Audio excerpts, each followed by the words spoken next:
Hey, welcome to today's video on this bright, hot, sunny Wednesday day. Today I'm going to talk about 5 women who have quite literally changed or transformed my theology over the years. And I wanted to do this. I wrote a blog post, which I'm going to link below.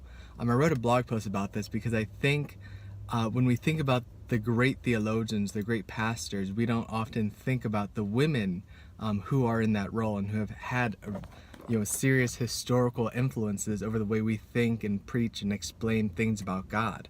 And depending where you are on the spectrum, that might be because you don't think women should be in that position. I would say I'm on the other end of the spectrum. I think the gifts of the Spirit are not confined by gender in the traditional sense. I think there are things men do better innately. I think there are things women do better innately for a myriad of reasons. But when it comes to the study of who God is and what God has to say to us, I think that is something both a man and a woman can do with excellence. And so today with that, I want to share with you just five of the many who are doing that with excellence in today's world. All right, so the first one is Anne Spangler, and Anne Spangler is an author and teacher, and probably the one she's most famous for is a few books on the names of God, and she has just done so much work and has helped me so much with understanding why God's name matters, because the way we refer to God will, whether we understand or not, is going to change the expectations we have towards God. So even like baseline Christians refer to God as Father. Well, that wording brings in its own ideas about how we speak to Him, what we should ask for, so on and so forth. So when we access these other names, they're going to invite us to think about God and interact with God in different ways. And so she has done great work with that, and I highly recommend checking out her work.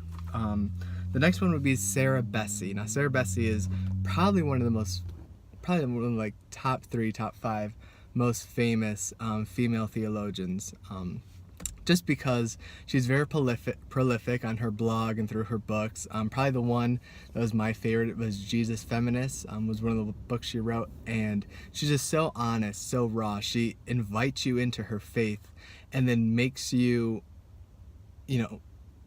question the same question she's asking, whether or not you've asked him before. But it's very freeing. You sense her devotion to God, devotion to Jesus the entire time. But at the same time, she's challenging you. She challenges you to really question what you think about Jesus, for better or worse, so that your faith can be an honest faith, can be a real faith. All right. I hope it's not too dark. This sun is so bright today. Okay. The next one I want to talk about, Carol Newsom. So Carol Newsom is an Old Testament scholar, and she has done work primarily on the wisdom books, even more primarily on Job, which is my favorite book of the Bible, which is how I came across her. And her thing is probably, I don't think she ever wrote this is probably where I got the phrase that you can love a God you don't understand. I think that is such a powerful truth for Christians to hold, that God is so infinitely above us, and yet that is not an exclusion to our relationship, but an invitation that by His nature of being so different, it calls us to something. And I think, she does excellent, deep academic work. So if you want a brain workout, go pick up, one of her books. I'm trying to think, the one I had listed here, the Book of Job, A Contest of Moral Imaginations. That's kind of like the standard for understanding Job as an academic historical work. So yeah, Carol Newsom, excellent scholar, and the people she has mentored and worked with, both men and women in the field, are just producing. There's a new book on Ecclesiastes coming out that was done by one of her students, and just like the fact that their work is so good is just a testament to how good her work is. Okay. Next would be Joyce Meyer. Now, Joyce Meyer, whether or not you're a Christian, you have probably heard that name, and kind of who she is, how she speaks, her messaging.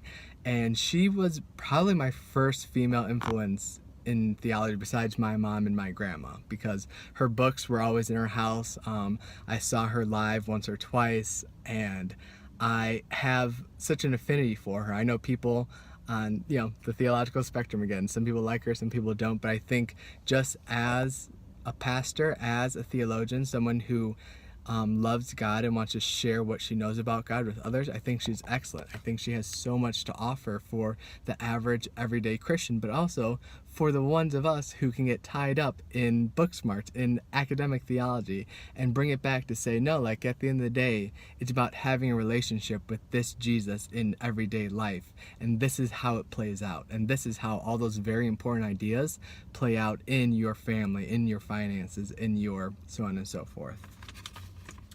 Last but not least, and I never completely know how to say her name. It's either Anne Lamott or Anne Lamott.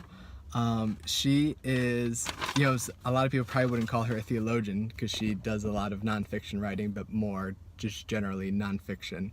But she thinks about life in such an interesting, intimate, vulnerable way. And I think that is the mark of a good theologian. I forget who said it. I'm sorry. I'm so bad with quotes sometimes. But basically, if you want to think about God deeply, you have to be able to think about life deeply. And all of that begins with the exercise of observation. Now, Anne Lamott is an amazing observer of life. She can observe herself, she can observe others, she can observe things that we would never notice or things we just generally take for granted. And by observing that, she's able to enter into life in a different way. And in the aspects that she has observed God, I think those are just treasures that we need to read, we need to be aware of. And then that is a skill she challenges me and others to practice, to be an observer of your life, to be an observer of the life around you. Because that is step one for getting a deeper, stronger, richer faith. So those are the 5 women: Anne Spangler, Sarah Bessey, Carol Newsom, Joyce Meyer. Hey, so the video cut off because the car was too hot.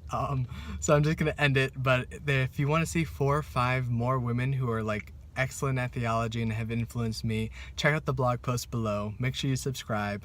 Thank you so much for watching this video, and I hope God used it to help you observe and listen to important theological women who are in your life. And I will talk to you later. Bye.